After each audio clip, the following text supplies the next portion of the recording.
사도신경으로 우리 신앙을 고백하겠습니다. 나는 전능하신 아버지 하나님 천지의 창조주를 믿습니다. 나는 그의 유일하신 아들 우리 주 예수 그리스도를 믿습니다. 그는 성령으로 잉태되어 동정녀 마리아에게서 나시고 본디오 빌라도에게 고난을 받아 십자가에 못 박혀 죽으시고 장사된 지 사흘 만에 죽은 자 가운데서 다시 살아나셨으며 하늘에 오르시어 전능하신 아버지 하나님 우편에 앉아 계시다가 거기로부터 살아있는 자와 죽은 자를 심판하러 오십니다. 나는 성령을 믿으며 거룩한 공교회와 성도의 교제와 죄를 용서받는 것과 몸의 부활과 영생을 믿습니다. 아멘. 찬송가 202장입니다. 찬송가 202장. 찬송가 202장입니다. 찬송가 202장입니다. 찬송가 202장 같이 찬양하겠습니다.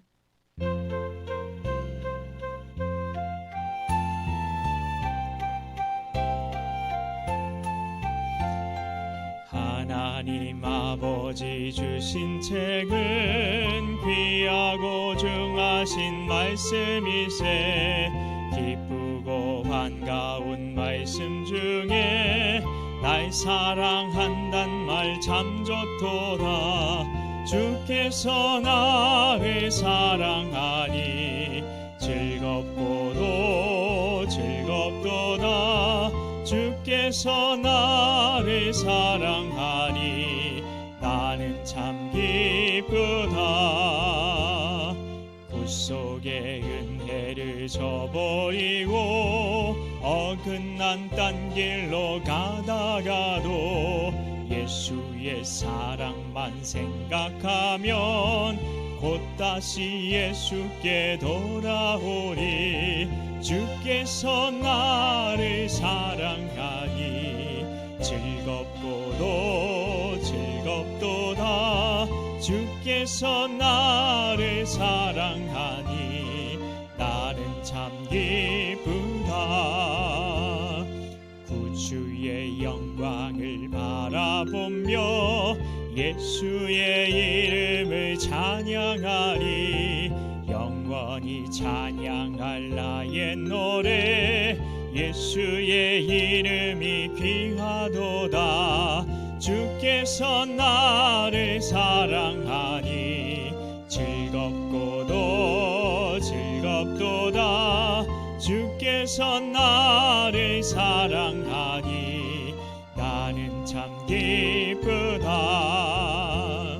주 예수 날 사랑하시오니 나 또한 예수를 사랑하네.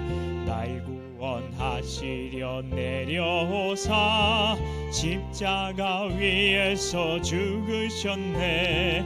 주께서 나를 사랑하니 즐겁고도 즐겁도다. 주께서 나를 사랑하니 나는 참 기쁘다. 주 예수 날 사랑하시오니 마귀가 놀라서 물러가네. 주 나를 이렇게 사랑하니 그 사랑 어떻게 보답할까. 주께서 나를 사랑하니 즐겁고도 즐겁도다. 주께서 나를 사랑하니 나는 참 기쁘다. 아멘. 찬송가 204장. 찬송가 204장 한 장 더 찬양하겠습니다. 찬송가 204장 주의 말씀 듣고서입니다.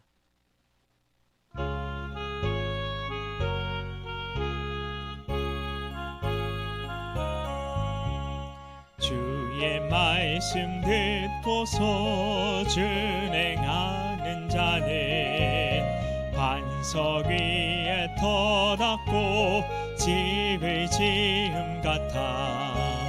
비가 오고 물나며 바람 부딪혀도 반석 위에 세운 집 무너지지 않네.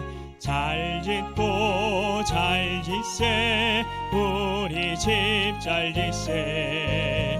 만세 반석 위에다 우리 집 잘 짓세. 주의 말씀 듣고도 행치 않는 자는 모래 위에 터닫고 집을 지음 같아. 비가 오고 물나며 바람 부딪힐 때 모래 위에 세운 집 그게 무너지네. 잘 짓고 잘 짓세 우리 집 잘 짓세. 만세 반석 위에다 우리 집 잘 짓세. 세상 모든 사람들 집을 짓는 자니 반석 위가 아니면 모래 위에 짓네. 우리 구주 오셔서 지은 상을 줄 때 세운 공로 따라서 영영 상벌 주리. 잘 짓고 잘 짓세 우리 집 잘 짓세. 만세 반석 위에라 우리 집 잘 짓세. 아멘. 이 시간 우리 333 기도로 하나님께 나아가겠습니다. 첫 번째 기도 제목은 성경적 복음을 제대로 알고 믿고 살게 하소서. 두 번째 기도 제목은 성령 하나님이 하시는 역할을 잘 알고 늘 성령 충만하여 살게 하소서. 마지막 기도 제목은 늘 성령 충만하기 위해 기도 생활, 말씀 생활에 깨어있게 하소서. 이 시간 주님의 이름 한번 간절히 부르짖고 간구하며 나아갑니다.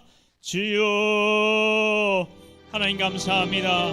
하나님, 우리가 성경적 복음을 제대로 알고 믿게 하여 주시옵소서. 하나님, 우리가 성경적인 복음을, 하나님 복음에도 하나님 내가 복음, 하나님 짝퉁 복음, 하나님 반쪽짜리 복음, 하나님 복음에 많은 하나님 왜곡된 복음들이 많이 있습니다.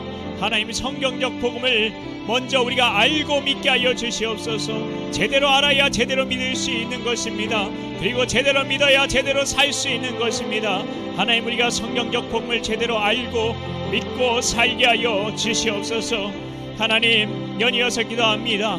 성령 하나님께서 하나님 우리를 위해 하시는 그 역할 우리가 잘 알게 하여 주시옵소서. 하나님께서 우리가 성도 되게 하기 위하여서, 하나님 참된 신자 되게 하기 위하여서 하시는 그 역할을 우리가 잘 알게 하여 주시고, 하나님 그리하여 우리가 늘 성령 충만을 구하며 살게 하여 주시옵소서. 하나님 그리하여서 하나님 뜻대로한 그 간구로 말미암아 성령 충만한 것이 하나님의 뜻인데, 하나님 우리가 그 뜻대로 구함으로 말미암아 늘 성령 충만하여 살게 하여 주시옵소서.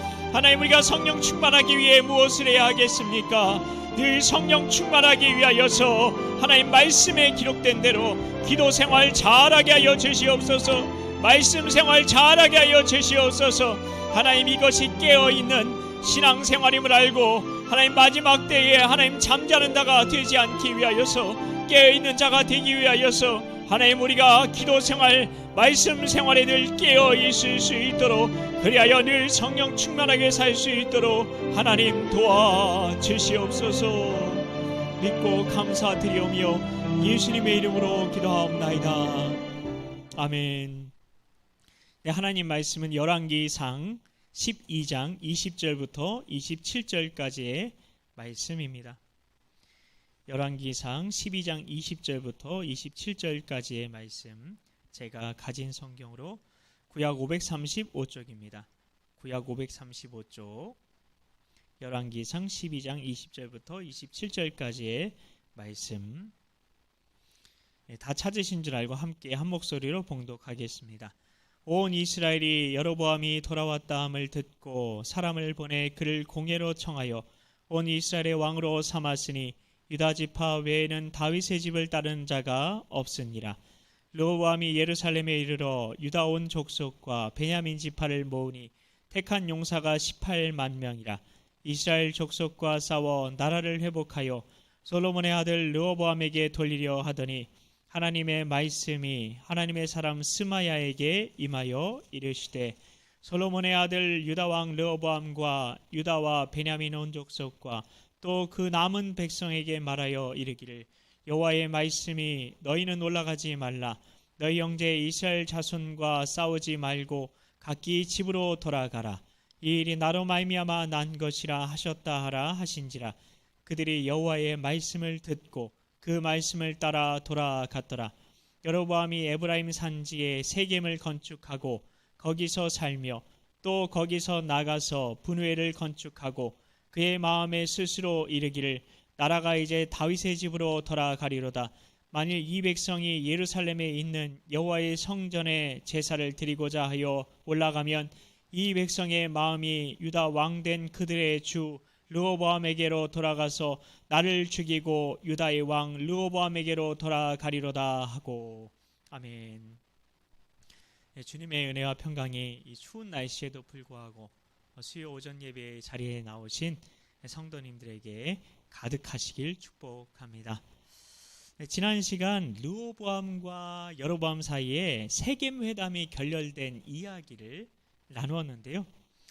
이스라엘은 우리나라와 똑같이 남북으로 분단된 아픔이 있죠. 남북으로 분단된 아픔이 똑같이 있습니다. 우리나라가 남과 북으로 갈라지게 된 결정적인 그 계기가 뭐였죠? 미국과 소련의 회담이 결렬이 됐죠. 그래서 그렇게 됐는데요. 우리나라가 남과 북으로 이렇게 갈라진 뒤 우리의 소원은 통일이 된 것처럼, 그렇게 분단이 고착화된 것처럼 이스라엘도 남북으로 찢어지고 나서 분단이 고착화되기 시작하는데요. 교회 공동체도 똑같습니다. 교회도 똑같아요. 교회 공동체도 갈라지게 되면 다시 하나가 되기 참 힘듭니다. 나뭇가지가 나무에서 잘라졌을 때 금방 다시 붙이면 어떻게 되죠? 금방 원래대로 돌아오죠. 근데 오래되면 다시 붙일 수가 없죠. 일이 이렇게 되자 하나님은 어떻게 하셨을까요? 내두셨을까요? 하나님께서 나서셔서 중재를 하셨습니다. 안 그랬으면 어떤 일이 벌어졌을까요? 지금 맨 앞부분에, 말씀의 앞부분에서 어떻게 하려고 하고 있습니까? 전쟁 준비를 하고 있죠. 르호보암, 유다의 왕 르호보암이 무력을 써서라도, 피를 봐서라도, 힘을 써서라도, 자기의 권력을 사용해서라도, 자기의 유다의 왕된 정통성을 사용해서라도 나라가 찢어지는 것을 막아보려고 한 겁니다. 힘으로. 이미 다 찢어진 거. 옷감이 이게 완전히 찢어졌어요. 벌어졌어요. 근데 억지로 하려고 하면 어떻게 되죠? 다 뜯어져 버리는 거죠. 완전히 찢어져 버리는 거죠. 그 옷을 입을 수 없게 되는 거죠.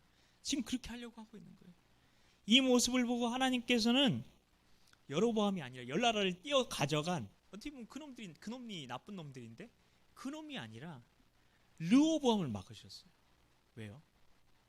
예수님께서 말씀하신 것처럼 칼로 일어난 자는 칼로 망하기 때문입니다. 그러면 하나님의 뜻이 뭘까요?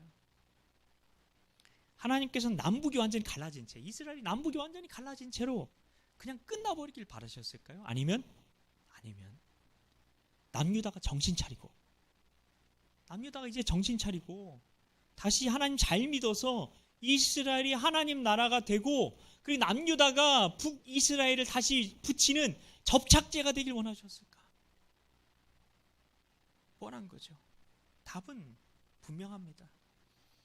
그 답을 찾으려면 이스라엘이 남과 북으로 갈라진 이 일이 갑자기 우연히 사람 때문에 일어난 것인지부터 살펴봐야 되는데요. 그냥 이 회담에서 르호보암하고 여로보암이 이게 서로 감정 싸움하다가 기분 나쁘니까, 정치적인 뭐가 안 맞으니까 나라가 갈라진 건가요? 아니면 하나님께서 예언하셨던 일이 성취된 건가요? 그렇죠. 열왕기상 11장 11절입니다. 왜 이렇게 쉬워요? 젓가락 두 개예요. 11장 11절. 여호와께서 솔로몬에게 말씀하시되 내가 이런 일이 있었고 또 네가 내 언약과 내가 네게 명령한 법도를 지키지 않았으니까. 하나님 말씀 불순종했으니까 그죠? 내가 반드시 이 나라를 네게서 빼앗아서 내 신하에게 주리라. 반드시 신하에게 주리라. 하나님께서는 솔로몬에게 이미 이런 예언의 말씀, 반드시의 말씀을 주셨어요. 르호보암은, 그 솔로몬의 아들 르호보암은 아버지 솔로몬에게 하나님께서 하셨던 그 말씀이 성취된 것을 보고 그럼 어떻게 했어야 됐을까요? 그게 기록이 돼 있었으니까 성경에 기록이 됐겠죠. 이미 알고 있었으니까, 르호보암도 알고 있었으니까 성경에 기록이 됐겠죠. 그걸 보고 하나님 말씀대로 이루어진 걸 보고 어떻게 했어야 될까요? 회개했어야 하죠. 회개했어야 되죠. 그러나 그는 유다 지파와 베냐민 지파의 그 용사 18만 명, 엄청난 용사들이었잖아요. 특히 베냐민이 엄청난 용사들이었는데 그 18만 명을 모아가지고 전쟁을 일으켜서 동족들을 칼로 죽이고 피 위에 하나님 나라를 세우려고 한 겁니다. 이 르호보암의 이런 모습 때문에 이스라엘이 남과 북으로 찢어지게 되기도 했죠. 그게 원인이기도 했는데, 근데 오늘 진짜 살펴보고 싶은 건 무엇보다 그 분단의 고랑을 깊게 만든 르호보암하고 성만 다른 것 같은 여로보암의 종교 정책입니다. 여로보암이 두려워했던 게 있었죠. 북이스라엘에 이제 엄청난 힘을 가졌어요. 10개의 나라의 힘을. 어떻게 보면은 더 대단한 힘을 가진 거예요. 남유다보다. 근데 그 여로보암이 두렵대요. 그렇게 힘을 가졌으면서 뭐가 두려웠죠? 예루살렘이 두려웠어요. 성전이 두려운 거죠. 그래서 어떻게 하면 그 성전하고 관계를 끊고 싶은 거예요. 성전을 생각 안 하게 하고 싶은 거예요. 예루살렘은 여로보암이 왕인 북쪽이 아니라 르호보암이 왕인 남쪽에 있었잖아요. 네. 이게 왜 그러냐면 이스라엘 남자라면 1년에 3번 어디에서 반드시 예배를 드려야 됐을까요? 이스라엘 남자로 태어나면 그 1년에 3번 반드시 남자라면, 이스라엘 남자면 어디에서 반드시 예배 드려야 됐을까요? 반드시 성전에서 예배를 드려야 됐어요. 반드시. 출애굽기 34장 23절입니다. 출애굽기 34장 23절. 너희 모든 남자는 매년 3번씩 주 여호와 이스라엘의 하나님 앞에 보일지라. 하나님 앞에 보인다는 게 성전에서 예배 드리라는 거죠. 자, 그럼 그때가 언제냐? 3번이 6월절, 오순절, 초막절, 유오초 이렇게 오시면 돼요. 유오초. 자, 신약으로 보면 이렇게 볼 수 있어요. 부활절, 추수감사절, 그리고 성탄절이라고 볼 수가 있는데요.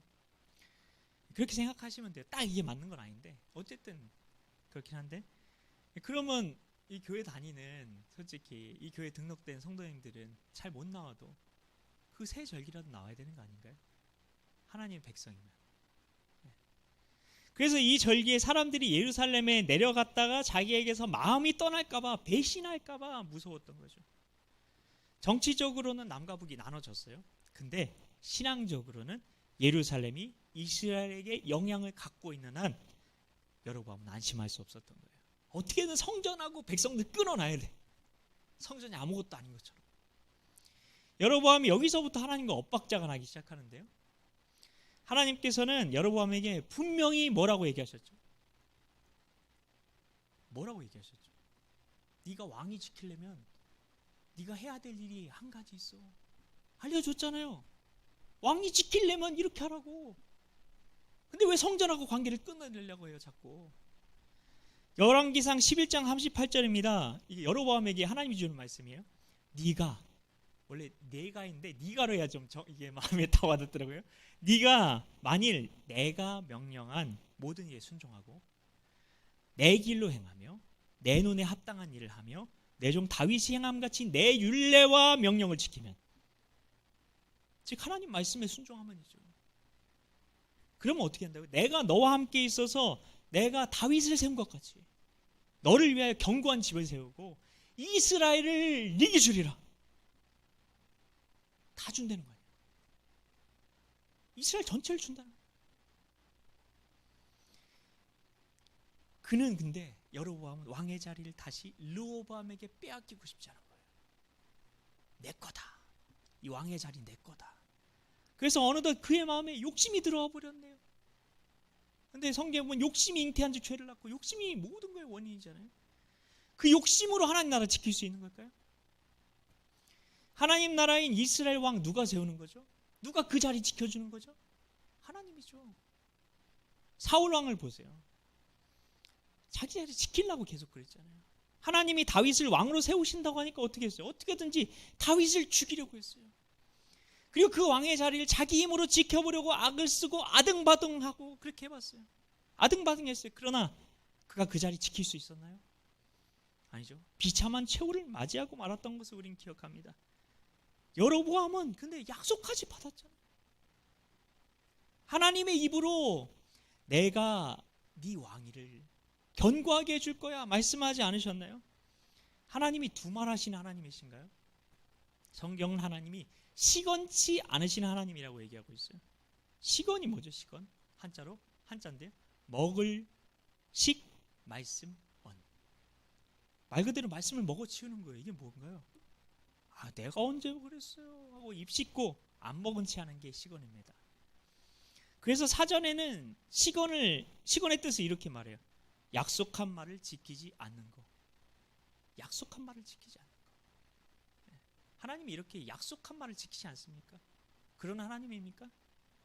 네. 하나님은 한번 내뱉으신 말씀은 반드시 이루고야 마시는 하나님이죠. 약속한 그대로 지키십니다. 내가 언제 그랬냐? 절대 안 그러십니다. 그래서 예수님께서 마태복음 5장 18절에 이렇게 얘기하시죠. 진실로 너희에게 이르노니 천지가 없어지기 전엔 율법의 1.1획도 없어지지 아니하고 다 이루리라. 천지가 없어지기 전에는 하나님께서 성경에서 말씀하신 그 말씀의 1.1획도 없어지지 않고 다 이루어질 거라는 거죠. 그렇다면 여로보암은 뭘 해야 왕위를 지킬 수 있는 거죠? 그 자리를 보존할 수 있는 거죠? 열왕기서에 보면 북이스라엘에 보면 계속 왕자를 두고 피비린내 나는 싸움이 벌어져요. 그럼 자기 힘으로 그 자리를 뺏으려고 하고 지키려고 하니까 그 왕의 자리를 빼앗으려고 배신하고 죽이는 일들이 끊임없이 벌어집니다. 왕조도 얼마나 자꾸 바뀌는지 모릅니다. 그러다가 왕조가 망하고 새로운 왕조가 들어서고 합니다. 누가 첫 단추를 잘못 깨서 그렇습니까? 여로보암 때문이죠.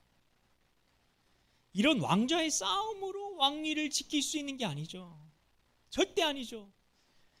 우리 주 목소리 한번 바라시면 천하의 모든 것 어떻게 된다고요? 망하겠네. 하나님이 너 왕의 자리에서 내려와, 너 그 자리에서 내려와 하시면 끝입니다. 왜요? 하나님의 말씀은 1.1획도 없어지지 아니하고 다 이루어지니까요. 이런 하나님이 뭐라고 하셨나요? 시건치 않으시는 하나님이 뭐라고 하셨나요? 약속한 건 한번 내뱉으신 건 반드시 지키시는 하나님이 뭐라고 하셨나요? 여로보암에게 네가 만일 내 명령과 내 율례와 명령을 지키면 내가 너를 위하여 견고한 집을 세울 거다. 내가 그 집을 세우는 거야. 그러면 여로보암은 어떻게 했어야 될까요? 이제 여로보암이 왕이 됐는데 3대 절기가 됐어요. 자기도 이스라엘 남자잖아요. 어떻게 했어야 될까요? 자기가 먼저 본을 보여서 예루살렘에 예배하러 내려갔어야죠. 안 그렇습니까? 그러면 된 건데 그는 왕위를 지키려고 잘못된 선택을 합니다. 잘못된 선택을 해요. 지도자로서 바른 선택을 했어야 되는데 기초가 튼튼해야 국가가 든든하다란 말이 있죠. 누구나 다 아는 말이죠. 국가만 그럼 기초가 튼튼해야 되나요? 아니죠. 교육도 그렇고 경제도 그렇고 과학도 그렇고 의학도 그렇고 심지어 믿음이 특히 기초가 든든해야 되죠. 이걸로 천국 가는 거니까. 첫 단추를 잘못 끼우면 어떻게 되죠? 만약에 옷을 입는데 첫 단추를 잘못 꼈어요. 그래서 와이셔츠를 입기 때문에 단추를 잘 껴야 되는데 급할 때 어떤 때 급하다고 막 이렇게 막 끼다 보면 단추를 잘못 낀 거예요. 그럼 어때? 다 풀어서 처음부터 다시 해야 되죠. 잘못 끼워준 단추부터 다 풀어야 돼요. 그리고 그 다음부터 거기서부터 제대로 깨야 돼요. 첫 단추 잘못 깨면 계속 잘못되는 거예요. 그리고 결국은 다시 시작해야 됩니다. 이태리에 있는 유명한 피사의 사탑 아시죠? 그 왜 유명한가요? 탑이 기울어져 있죠. 예, 피사의 사탑, 이태리에 있는 이 사탑은 기울어져 있어서 유명했는데요. 일부러 그렇게 지은 건가요? 아니에요. 기초가 잘못됐대요. 기초가. 그래서 보수 공사를 글쎄 828년에 했대요. 잘못해놔가지고. 예. 근데 다행히 그렇게 828년을 이게 보수 공사를 하니까 2001년에 더 이상 기울지 않아서 일반인에게 공개하게 되었다고 하는데요. 우리의 믿음의 기초가 잘못되면 그만큼 시간과 에너지 다 낭비하는 겁니다. 자원 낭비하는 거예요. 네, 허송세월하는 거죠. 오래전 63빌딩을 지을 때의 일이었는데요. 당시 동양에서 최고층이었대요. 63빌딩이. 여의도 갈 때마다 63빌딩을 보는데 어렸을 때 진짜 거기 가보는 게 꿈이었는데, 근데 요즘에는 뭐 이게 롯데월드 타워라고 해서 더 높은 빌딩도 세워지긴 했는데요. 당시 동양에서 어쨌든 최고층이었대요. 63빌딩이. 그래서 세간의 화제가 되었는데요. 여의도 모래땅에, 그때는 여의도가 완전히 허벌판이었는데 그 모래땅에 그렇게 높은 건물을 짓는다니까 다들 기대감에 가슴이 설렜죠. 근데 글쎄 3년이 지났는데 뭐 63층은커녕 단 한 층도 안 올린 거예요. 아니 뭐야? 뭐 부실 시공하는 거 아니야? 건축사에서 돈 떼먹은 거 아니야? 뭐 이게 되기는 하는 거야? 그래가지고 궁금해서 그렇게 현장 소장에게 누군가 물었대요. 3년이 지났는데 왜 한 층도 안 올라가나요? 뭔가 문제 있는 거 아니에요? 그러니까 현장 소장이 웃으면서 대답했대요. 껄껄껄 웃으면서. 건물이 위로 올라갈수록 기초공사는 아래로 깊이 파야 됩니다. 깊이 파야 돼요.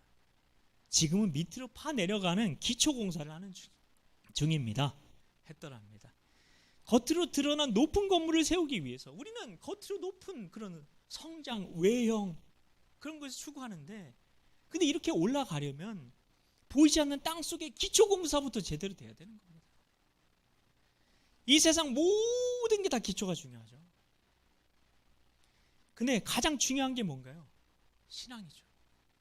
신앙의 기초. 신앙의 기초가 뭔가요? 신앙의 기초가 뭐죠? 그 베이직이 뭐예요?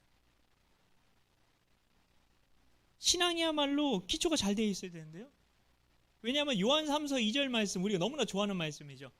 사랑하는 자여 내 영혼이 잘됨같이 내가 범사에 잘되고 강건하기를 내가 간구하노라, 이런 되게 유명한 찬양도 있는데, 내 영혼이 잘됨같이 내가 범사에 잘되고 강건할 수 있다. 영혼이 잘되면 뭐가 된다고요? 범사에 잘돼요. 그리고 강건해야 돼. 강건을 거꾸로 하면은 건강해져. 네. 건강할 수 있대요. 영혼이 그럼 잘 돼야 되는 건데, 여기서 뭐 순복음에서 삼박자 축복도 나오긴 했는데요. 이게 바로 신앙의 기초 제대로 쌓는 거죠. 물론 여로보암은 북이스라엘의 나라의 왕이 되긴 했어요. 네. 여로보암 북이스라엘 왕이 됐어요. 엄청난 그걸 얻었죠.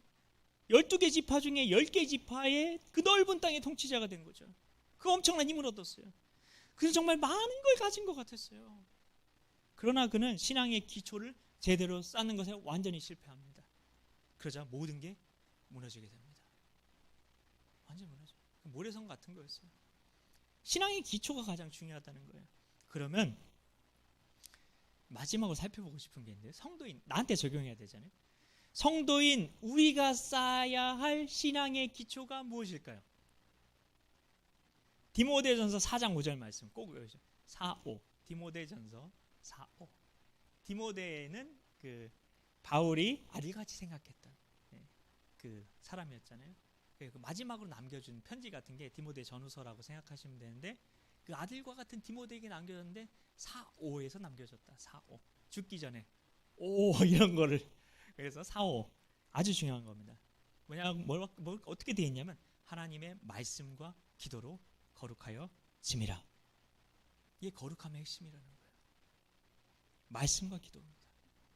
말씀과 기도. 하나님의 말씀은 영혼의 양식이죠. 잘 아는 것처럼. 먹지 않고 살 수 있는 사람 있나요?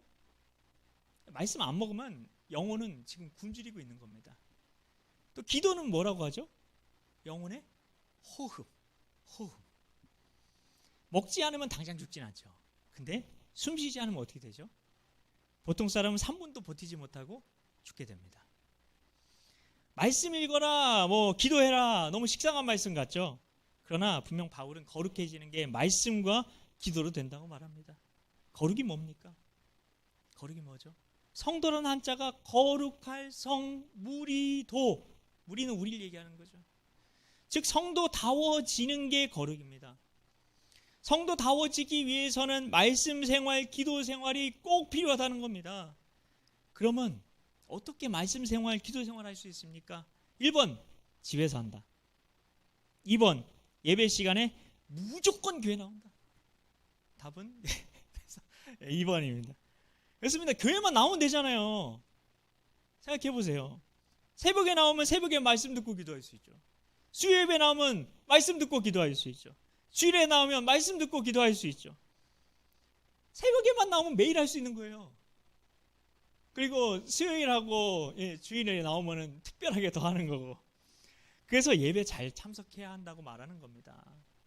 솔직히 헌금 내라고, 아니면은 교회 성도 없어 보이니까, 아니면 성도수 그렇게 하려고 외적으로 누가 왔을 때 비어 보이면 그러니까, 그런 거 아닙니다. 목사들은 그런 마음 안 가져요. 성도의 영혼에 관심이 있지, 기초에 관심이 있지. 기초 없이 높이만 삼으면 뭐합니까? 다 무너져요. 어차피 아무 의미 없어요. 그런 신앙은 천국 못 가요. 어차피 깊이 있는 신앙의 기초를 다져주는 게 그게 목사의 역할입니다. 나머지는 자기가 쌓는 거예요. 자기가 말씀 생활, 기도 생활 하면서 자기가 성장하는 거죠. 그래서 우리가 예배 잘 참석해야 된다고 말하는 거예요. 우리가 말씀 생활하지 않으면 영혼이 굶주리게 됩니다. 우리가 기도 생활하지 않으면 우리의 영혼은 호흡하지 못합니다. 그래서 예배 생활하는 게 별거 아닌 것 같지만 이거 하지 않으면 우리의 영혼 죽어요. 천국 못 가요. 우리는 믿음을 나무 뿌리 하나 뽑아야 받는 것이라고 생각해요. 특별한 믿음, 뭔가 그런 이벤트적인 믿음만 생각하는데 이런 역사도 있어야 되겠죠. 근데 정말 중요한 건 일상의 믿음이에요. 일상의 믿음. 일상의 믿음은 바로 이렇게 세워지는 거예요. 매일 하나님께서 주시는 말씀의 만나를 새벽마다 받고 그 말씀 가지고 기도하는 거예요. 그리고 수요예배 나와서 하나님이 주시는 말씀 먹고 그 말씀으로 기도하는 거죠. 그리고 주일은 더 잘 지켜야 돼요. 왜요? 그날에는 하나님이 갑절로 만나 주신다고 했으니까. 그리고 그날만 축도해 주잖아요. 축도의 중요성을 알아야 돼요. 성경에 보면은 그 제사장이 축복 기도를 통해서 복 받게 된다고 얘기를 하거든요. 복 받고 싶으면 축도 다 받고 나가야 돼요. 축도 받으러 주일에 나와야 돼요. 제가 아는 어떤 분은 정말 제가 감동을 받았는데, 정말 자기 문제가 있거나 그럴 때 항상 목사님한테 와서 안수기도 받았어요. 축복기도 받았어요. 하나님의 축복이 필요하다고 생각해서, 그 교육자를 통해서 축복이 흘러간다고 생각해서, 나중에 말씀드릴 기회가 있으면 좋겠지만 왜 목회자를 통해서 이제는 우리가 다 대제사장인데, 우리가 다 만유 대제사장인데 꼭 목사를 통해서 내가 축복기도 받아야 축복받나 그렇게 생각하시는 분들을 위해서 나중에 그런 말씀도 나누고 싶은데, 왜 목사의 축복기도가 여전히 유효한지 그것도 나누고 싶은데 그럴 시간이 있을지는 잘 모르겠어요. 근데 어쨌든 그래서 그 축도, 그걸 사모하는 사람 중에 복 못 받는 사람 못 봤어요. 정말 간절함으로 그 믿음으로 받습니까? 축도를? 벼락치기식으로, 여러분, 벼락치기식으로 건물 세우면 어떻게 될까요? 삼풍백화점 되는 거예요. 성수대교 되는 거예요. 결국 다 무너져요. 그러니 신앙도 벼락치기로 올라가면 당연히 견디지 못하고 무너지는 겁니다. 이게 기도원 신앙. 기도원에 잠깐 은혜 받고 그런 것만 주고 일상의 믿음 그런 거 없어요. 일상에서 말씀 생활하고 기도 생활하는 것들 튼튼하게 그렇게 보이지 않게 기초를 쌓아가는 건 관심 없어요. 그냥 뭔가 외적으로 뭔가 은사 받고 환상 보고 사람들에게 드러나게 뭔가 그렇게, 그런 사람들은 이게 신앙의 벼락치기입니다. 뭔가 누구 특별한 분 안수기도 받아가지고 뭔가 뜨거워 먹고, 그게 바로 벼락치기예요. 그런 식으로는 신앙 세워지는 거 아니에요. 매일 말씀 생활과 기도 생활을 통해서 신앙의 기초를 세우는 일상의 예배, 이게 중요한 겁니다. 그럴 때 63 빌딩을 세운 것 같이 깊은 신앙의 기초 공사를 할 수 있는 겁니다. 그래서 이 추운 날씨에도 불구하고 영하 지금 11도 13도인데 예배 자리에 나오시는 성도님들 참 귀한 거예요. 온라인으로 하시는 분들도 대단하겠지만 뭐 추운 그 집 공기를 이불 속에서 나와가지고 그렇게 예배하시는 분들도 대단하겠지만 저는 이 자리에 나오는 게 대단하다고 봅니다. 나와서 예배 드려야죠. 전 어떤 교회는 아예 없애버렸어요. 온라인 하면은 핑계 대니까. 그래서 아예 없애버렸어요. 그냥 다. 그리고 나와서만 예배 드리라고. 성도 여러분, 우리는 믿음하면 큰 믿음에 대해서만 생각하지 않습니까? 그래서 무슨 큰 믿음 교회라는 교회도 있었는데 이단인데. 그러나 성경에서 말하는 믿음은 일상의 믿음입니다. 다 보세요. 일상을 살아갔던 사람이 아브라함도 하나님 만난 이야기 몇 번 안 나와요. 일상에서 믿음 지켜가는 게 중요하다니까요. 그 성경에 많은 사람들 이야기 보면 그 믿음의 사람들이 족보만 나오는 사람도 많아요. 특별한 이야기 없이 일상의 믿음을 살아갔던 사람들인 거죠. 그래서 일상의 믿음이 뭐냐? 말씀 생활과 기도 생활을 통해 주어지는 믿음에 대해 말하는 거예요. 이런 일상의 예배를 통해서 신앙의 기초가 세워지는 겁니다. 르호보암이 만약에 그 예배 생활 잘했더라면 어떻게 됐을까요? 자기가 여로보암이 그리고 르호보암이 잘못된 예배 생활을 하는 걸 보고 여로보암이라도 예배 생활 잘했더라면 솔선수범해서 그 3대 절기에 자기가 먼저 앞장서서 예루살렘으로 나아가서 예배의 본이 되었다면 어떻게 됐을까요? 이런 신앙의 기초가 있는 사람이 바로 예수님께서 말씀하시는 반석 위에 집을 지은 사람입니다. 여로보암이 그렇게 큰 축복을 받았음에도 불구하고 그 첫 단추를 잘못 깼어. 그 축복을 다 잃어버린 걸 기억하시고 신앙의 기초를 세우시는 일에만 힘쓰심으로 하나님께서 정말 주시기 원하시는 은혜와 축복들 풍성하게 누린 성도들 다 되시길 축복합니다. 우리 같이 찬송가 204장 같이 찬양하겠습니다.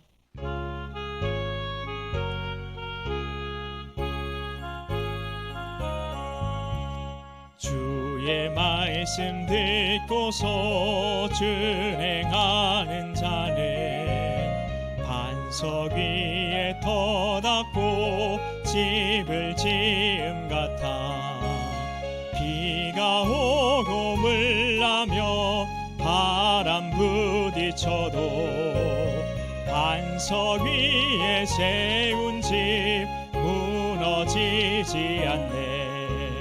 잘 짓고 잘 짓세 우리 집 잘 짓세 만세 반석 위에다 우리 집 잘 짓세 주의 말씀 듣고도 행치 않는 자는 모래 위에 터닫고 집을 지음 같아 비가 오고 물나며 바람 부딪힐 때 모래 위에 세운 집 크게 무너지네. 잘 짓고 잘 짓세 우리 집 잘 짓세 만세 반석 위에다 우리 집 잘 짓세 세상 모든 사람들 집을 짓는 자니 반석 위가 아니면 모래 위에 짓네. 우리 구주 오셔서 지은 상을 줄 때 세운 공로 따라서 영영상 벌 주리. 잘 짓고 잘 짓세 우리 집 잘 짓세 만세 반석 위에다 우리 집 잘 짓세. 아멘. 주님 가르쳐 주신 주기도문으로 예배를 마치겠습니다. 하늘에 계신 우리 아버지, 아버지의 이름을 거룩하게 하시며 아버지의 나라가 오게 하시며 아버지의 뜻이 하늘에서와 같이 땅에서도 이루어지게 하소서. 오늘 우리에게 일용할 양식을 주시고 우리가 우리에게 잘못한 사람을 용서하여 준 것 같이 우리 죄를 용서하여 주시고 우리를 시험에 빠지지 않게 하시고 악에서 구하소서. 나라와 권능과 영광이 영원히 아버지의 것입니다. 아멘. 수요예배를 마쳤습니다. 감사합니다.